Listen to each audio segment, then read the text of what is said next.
Hello everyone, welcome back to my channel. इस video में हम करने वाले हैं क्लास 12th इंग्लिश का विस्तास बुक का chapter the third level. So without wasting time let's get started. इनके ऑथर जो हैं वो हैं जैक फेनी। अगर हम बात करते हैं, इंट्रोडक्शन से स्टार्ट करते हैं। Claim of the third level at Grand Central Station. अब यहाँ पर होता क्या है ना, आई शो यू गाइस। यहाँ पर ना नरेटर है हमारे पास चार्ले। नरेटर का क्या नाम है हमारे पास? चार्ले है, ठीक है। ये जो चार्ले हैं ये अपनी स्टोरी को स्टार्ट करते हैं by stating that officially Grand Central Station has only 2 levels. यानी कि ये ग्रैंड सेंट्रल स्टेशन के अंदर हैं और ये स्टोरी को इस तरीके से स्टार्ट करते हैं और बताते हैं कि जो ग्रैंड सेंट्रल स्टेशन है उनके सिर्फ 2 ही लेवल्स हैं basically, as claimed by the president of the New York Central and New York New Haven and Hartford Railroads। तो न्यूयॉर्क सेंट्रल ने 2 ही लेवल्स हैं क्लेम करे हैं ग्रैंड सेंट्रल स्टेशन के। However, Charlie firmly claims that there is a third level. वो कहता है कि यहाँ पर एक थर्ड लेवल भी प्रेजेंट है because he has personally been there, क्योंकि वो वहाँ पर गया हुआ है। एक्चुअल में क्या होता है ना, वो थर्ड लेवल के अंदर जाते हैं। अब ये उसकी इमेजिनेशन है, रियलिटी है, ये हम आगे देखते हैं। और फिर उसने ये एक्सपीरियंस जो है ना उसे शेयर करा विद हिज साइकेट्रिस्ट फ्रेंड। उसका एक फ्रेंड जो था वो साइकेट्रिस्ट था। उसको ये बताता है कि ये ऐसा मैंने देखा और ऐसा सच में था। उसका आगे से उसका फ्रेंड कहता है who calls it a walking dream with wish fulfilment. यानी कि उसका जो फ्रेंड कहता है कि बेसिकली आप एक वेकिंग ड्रीम देख रहे थे, यानी आप जागते हुए एक सपना देख रहे थे। जिसके वो क्यों देख रहे थे? अपना इच्छा पूरी करना चाहते थे। नहीं, यानी कि आप पुराने टाइम के अंदर जाना चाहते थे। आपकी खुद की इच्छा थी है जिसको आप पूरा करना चाहते थे कहीं ना कहीं। तो आपके माइंड ने एक वेकिंग ड्रीम बना दिया बेसिकली। यहाँ पे साइकेट्री बिलीव करता है कि जो चार्ले है वो अपनी लाइफ से थोड़ा अनहैप्पी होगा किसी वजह से। Charley is unhappy and wants to escape from the modern world. यानी वो इस मॉडर्न वर्ल्ड से एस्केप करके पुराने ज़माने में जाना चाहता है। इस मॉडर्न वर्ल्ड जो कि फुल ऑफ इनसिक्योरिटी है, फियर है, वॉर है और वरी है, इन सब से, और स्ट्रेस है बेसिकली। इन सारी मॉडर्न वर्ल्ड की प्रॉब्लम्स को एस्केप करके वो पुराने ज़माने में जाना चाहता है। इसलिए उसके ब्रेन ने ये एस्केप रूट बनाया द थर्ड लेवल वाला, जो कि एक वेकिंग ड्रीम था बेसिकली। चार्ली उससे आर्ग्यू करके कहते हैं कि ऐसा नहीं है। Charlie argues that everyone wants to escape. हर बंदा जाना चाहता है, everyone wants to escape, but not everyone finds a third level at Grand Central station. हर जने को थोड़ी थर्ड लेवल मिल जाता है। आपको भी नहीं मिला, मुझे भी नहीं मिला, राइट? तो फिर ये कहते हैं कि हर बंदा ही निकलना चाहता है अपनी सारी प्रॉब्लम से, तो बट थर्ड लेवल थोड़ी दिखता है। तो फिर अपनी वाइफ लुइसा को भी बताता है इसके बारे में। His wife Louisa feels annoyed by the psychiatrist explanation, but the psychiatrist clarifies that the problem is not personal but societal। Basically Louisa को ये बात अच्छी नहीं लगती, जो साइकेट्रिस्ट फ्रेंड की एक्सप्लेनेशन थी उसको ये बात बिल्कुल अच्छी नहीं लगती, क्योंकि उसको लगता है वो इनडायरेक्टली कहना चाह रहा है कि वो मेरी वजह से परेशान है, पर ऐसा नहीं है। साइकेट्रिस्ट आगे कहता है, क्लैरिफाई करता है कि मैं ये नहीं कह रहा हूँ कि वो तेरी वजह से परेशान है, यानी उसकी जो प्रॉब्लम है वो पर्सनल नहीं है बट सोसाइटी की वजह से है ना। सोसाइटल प्रॉब्लम है, नॉट द पर्सनल प्रॉब्लम। तुम्हारे में कोई प्रॉब्लम नहीं है। जो इम्पोर्टेंट लाइन आपको याद रखनी है, that is the modern world is full of insecurity. डर से भरी हुई है, वॉर से भरी है, वरी से भरी है, और and all the rest of it.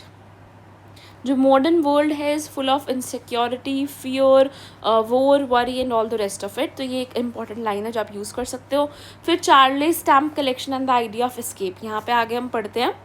Charlie का जो फ्रेंड है वो सपोर्ट करता है, Charley's friend supports the psychiatrist view and cites Charley's stamp collection as proof. यहाँ पर बेसिकली क्या है, चार्ले का एक फ्रेंड जो है वो कहता है कि साइकेट्रिस्ट जो कह रहा है ना वो बिल्कुल करेक्ट है, क्योंकि तो चार्ले जो है वो स्टैम्प की कलेक्शन भी करता है। तो शायद इस वजह से भी एक तरीके से वो बता रहा है कि एक प्रूफ हो गया, right? They call stamp collecting a temporary refuge from reality. वो कहते हैं कि स्टैम्प कलेक्शन तू तभी इसीलिए करता है क्योंकि तू रियलिटी से भागना चाहता है। दैट इज़ वाई जो ये साइकेट्रिस्ट ने जो एक्सप्लेनेशन दी है वो करेक्ट लगती है। तो एक टेम्प्रेरी रेफ्यूज है फ्रॉम रियलिटी। जो चार्ले की स्टैम्प कलेक्शन वाला प्रोसेस है वो एक टेम्प्रेरी रेफ्यूज है फ्रॉम द रियलिटी, यानी रियलिटी को एस्केप करने के लिए वो ये चीज़ करता है। पर चार्ली इस बात से कम्प्लीटली डिसअग्री करता है। चार्ली डिसअग्री करता है और कहता है कि उसके जो ग्रैंडफादर थे उन्होंने ये चीज़ स्टार्ट करी थी, स्टार्टेड द कलेक्शन। किसने स्टार्ट करी थी? उनके ग्रैंडफादर ने। Even though life in his grandfathers time was peaceful and secure, जबकि उनके ग्रैंडफादर के टाइम में जो लाइफ थी वो बहुत पीसफुल थी और बहुत सिक्योर थी। वहाँ पे तो उनको कोई एस्केप करने का मन नहीं था, फिर भी उनके ग्रैंडफादर स्टैम्प कलेक्शन उन्होंने स्टार्ट करी थी। तो ऐसा नहीं है कि मैं स्टैम्प कलेक्शन इसलिए करता क्योंकि मैं रियलिटी को एस्केप करना चाहता हूँ। तो ही proudly describes his collection blocks of 4 first day covers almost every US issue. तो बेसिकली वो अपनी कलेक्शन को प्राउडली डिस्क्राइब करता है कि उसमें ब्लॉक्स ऑफ 4 हैं, फर्स्ट डे कवर्स उसके पास है और ऑलमोस्ट एवरी यूएस इशू उसके पास प्रेजेंट है। He even mentions that president Roosevelt also collected stamps. उसने बताया कि जो प्रेसिडेंट रूजवेल्ट है वो भी इवन कलेक्ट करता है, यानी अपनी स्टैम्प वाली हॉबी को जस्टिफाई कर रहा था कि ऐसा नहीं है कि मैं स्टैम्प इसलिए कलेक्ट करता, to prove that stamp collection is not escapism. यानी कि जो चार्ले है वो क्या प्रूव करना चाह रहा था कि जो स्टैम्प कलेक्शन वाली हॉबी है वो एस्केपिज्म की वजह से नहीं है, ठीक है। The night at Grand Central Station. अब नेक्स्ट क्या है, यानी कि जब वो ग्रैंड सेंट्रल स्टेशन पे था तो वहाँ पर हुआ क्या था basically. One night last summer, पिछली गर्मियों की बात है, चार्ले जो है वो लेट था वर्क से from his office, at his office right. He decides to take the subway from Grand Central Station, यानी वो सोचता है कि मैं सबवे के थ्रू जो है वो चले जाऊँगे बिकॉज वो फास्टर होती है as compare to the bus. तो वो सबवे से घर जाना चाह रहे थे from the grand Central station क्योंकि वो फास्टर होती है देन द बस।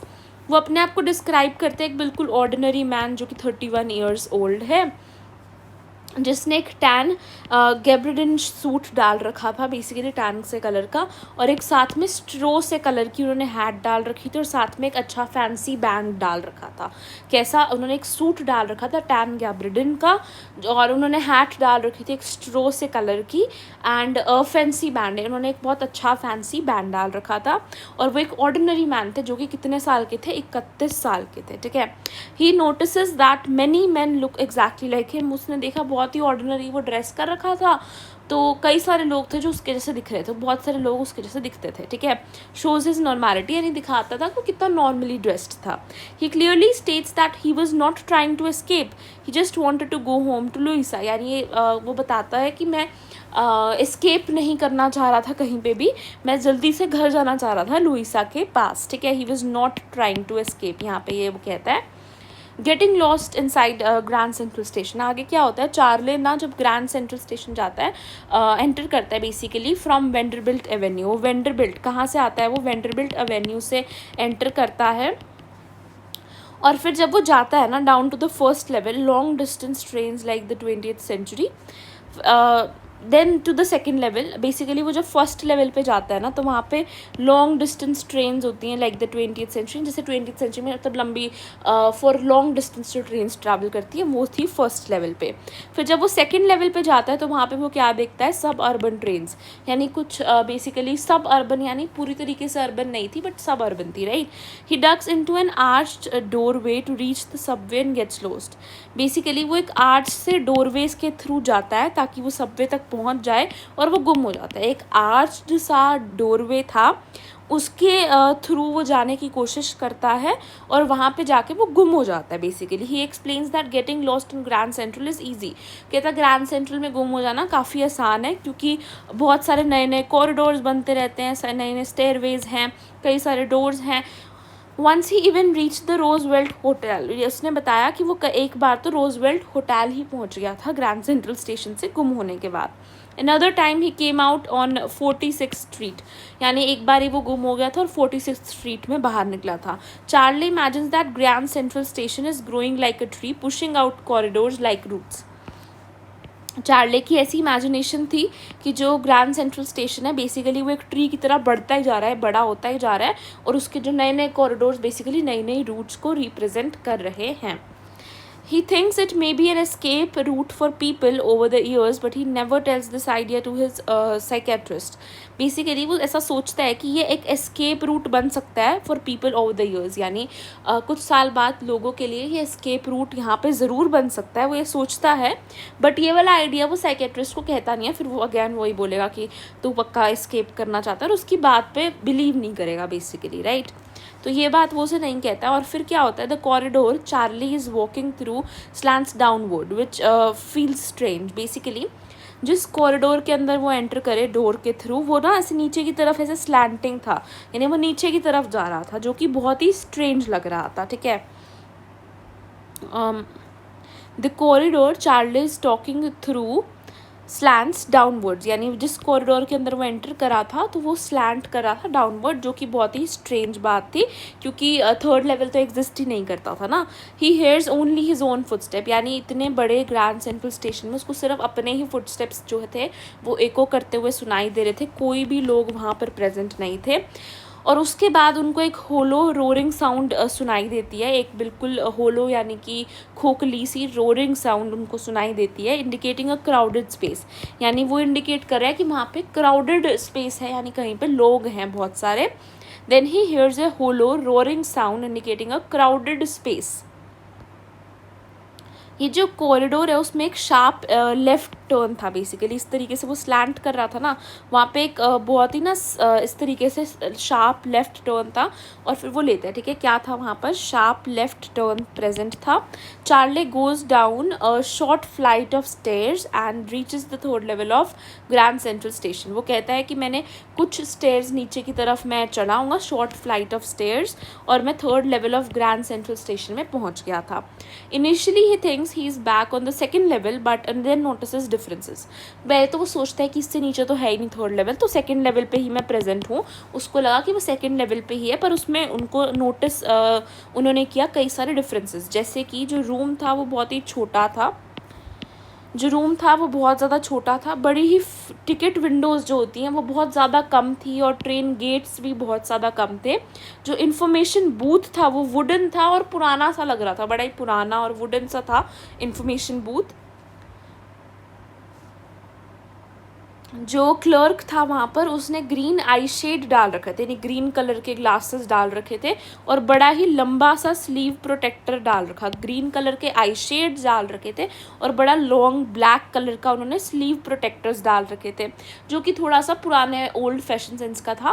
पहले जो चार्ले थे वो बहुत ही नॉर्मली ड्रेस्ड लग रहे थे, अब यहाँ पर आके वो नॉर्मली ड्रेस्ड नहीं लग रहे थे। वहाँ पे जो लाइट्स थी बड़ी ही डिम थी, बड़ी ही फ्लिकर कर रही थी बार बार।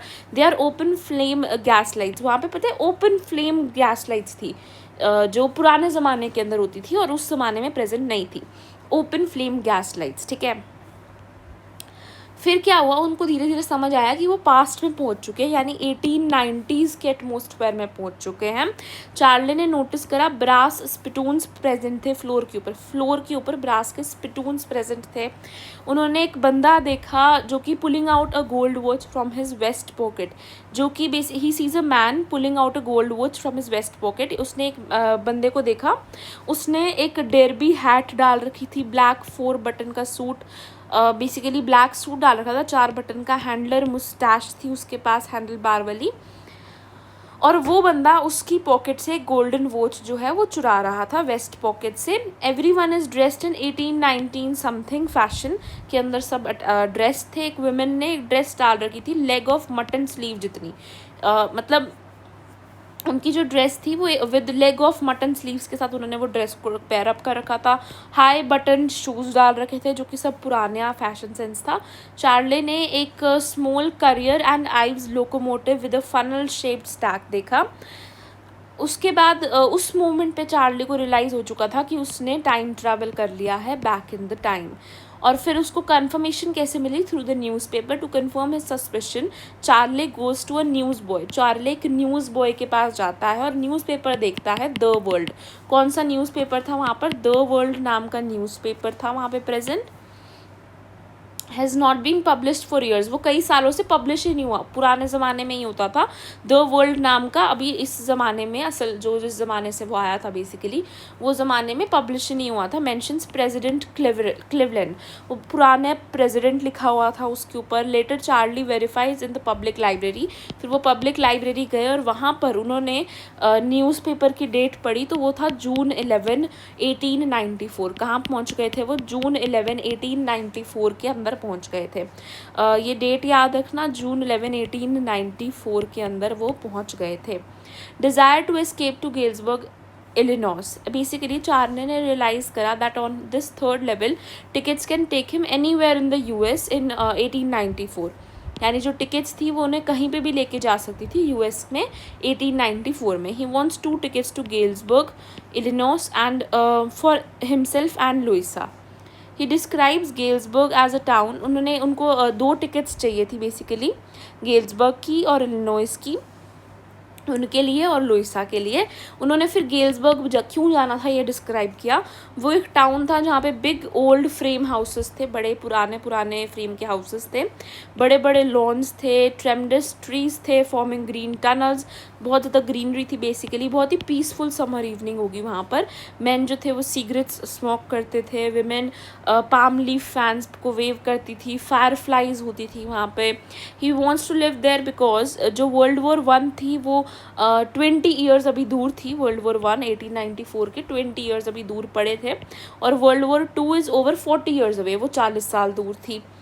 Galesburg represents a peaceful stress free life. यानी जो गेल्सबर्ग था वो एक बड़ा ही पीसफुल सा, बड़ा ही स्ट्रेस फ्री लाइफ जो था वहाँ पर होती। दैट्स वाई उसको वहाँ की टिकट चाहिए थी।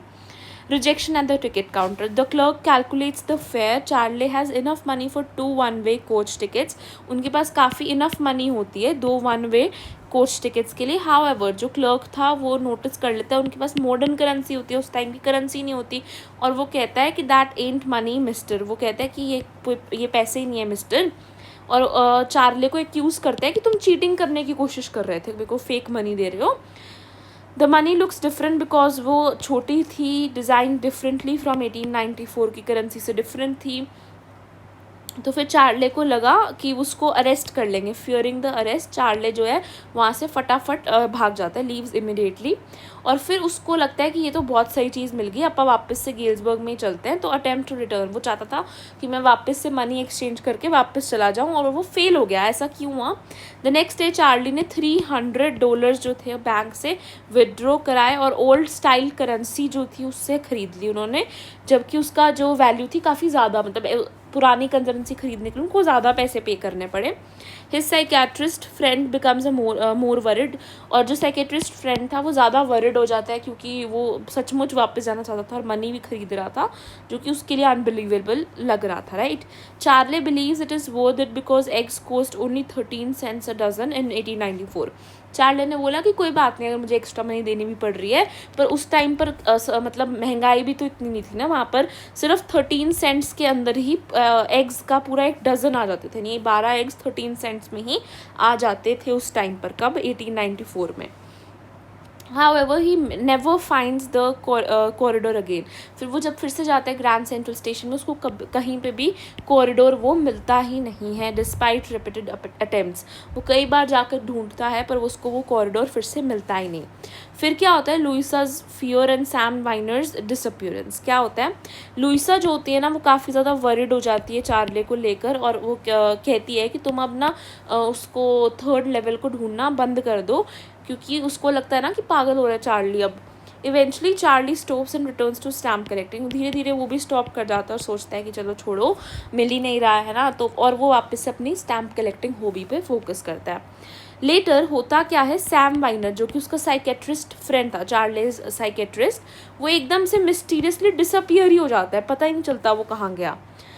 चार्ले सस्पेक्ट करता है that Sam might have found the 3rd level. उसको लगता है चार्ले को 3rd लेवल मिल गया, और वो जो है सैम को गेल्सबर्ग पसंद था, तो सैम उस वहीं पर चला गया। चार्ले वहाँ पे ना बेसिकली पढ़ा हुआ था, सैम को गेल्सबर्ग बहुत पसंद था, तो चार्ले को ऐसा लगा कि सैम को 3rd लेवल मिल गया होगा और वो गेल्सबर्ग चला गया, ठीक है। फिर first day cover and proof of the 3rd level. क्या हुआ? एक नाइट जब वो सारी स्टैम्प्स को अरेंज कर रहा था तो चार्ले को एक फर्स्ट डे कवर मिलता है, दैट शुड नॉट एग्जिस्ट। एक फर्स्ट डे कवर मिलता है जो वहाँ पे होना नहीं चाहिए था basically. It is addressed to Charley's grandfather in the Galesburg. वो उसको मिलता है, चार्ले के ग्रैंडफादर को था बेसिकली लिखा हुआ वो जो स्टैम्प थी बेसिकली वो चार्ले ग्रैंडफादर के लिए थी, चार्ले के, जो कि गेल्सबर्ग के अंदर रहते थे। द पोस्टमार्क रीड्स जुलाई 18, 1894। उसके ऊपर कौन सी डेट लिखी हुई थी? जुलाई 18, 1894 की डेट लिखी हुई थी। कौन सी डेट? जुलाई 18, 1894। जो स्टैम्प थी बेसिकली वो 6 सेंट्स की थी। The stamp is 6 cent, dull brown से कलर की थी, और उसके ऊपर बेसिकली प्रेसिडेंट ग्रैफिल की पिक्चर लगी हुई थी। चार्ले ने जब ओपन किया एनवेल्प तो फिर उनको एक लेटर लिखा जो कि सैम वाइनर ने लिख रखा था, जो उसका फ्रेंड डिसअपियर हो गया था। सैम वाइनर के लेटर के अंदर क्या लिखा था कि सैम को वो 3rd लेवल मिल गया जिसके बारे में वो बात कर रहा था, और वो 1894 गेल्सबर्ग में रह रहा है अभी। वो डिस्क्राइब करता है कि जो म्यूज़िक है वो डेलीज प्ले करता है, पीपल जो हैं सेलिंग नेली होम्स, सीइंग नेली होम, बेसिकली इस तरीके के गाने गा रहे हैं वहाँ पे, बड़ी पीसफुल सी लाइफ है। सैम जो है वो इनवाइट करता है चार्ले और लुइस को टू कीप सर्चिंग, कि तुम ढूंढते रहो।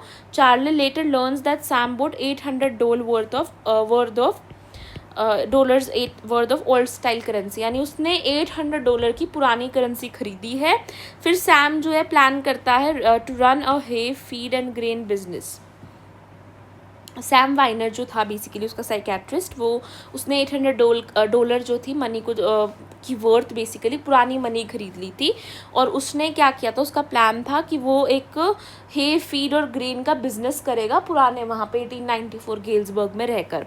फाइनल रेवल्यूशन क्या थी यहाँ पर? Sam Weiner the psychiatrist has himself escaped reality. असल में यहाँ पे क्या हुआ, सैम वाइनर जो साइकेट्रिस्ट था, जो उससे कह रहा था, वो खुद ही उसने एस्केप कर ली थी reality, has himself escaped reality.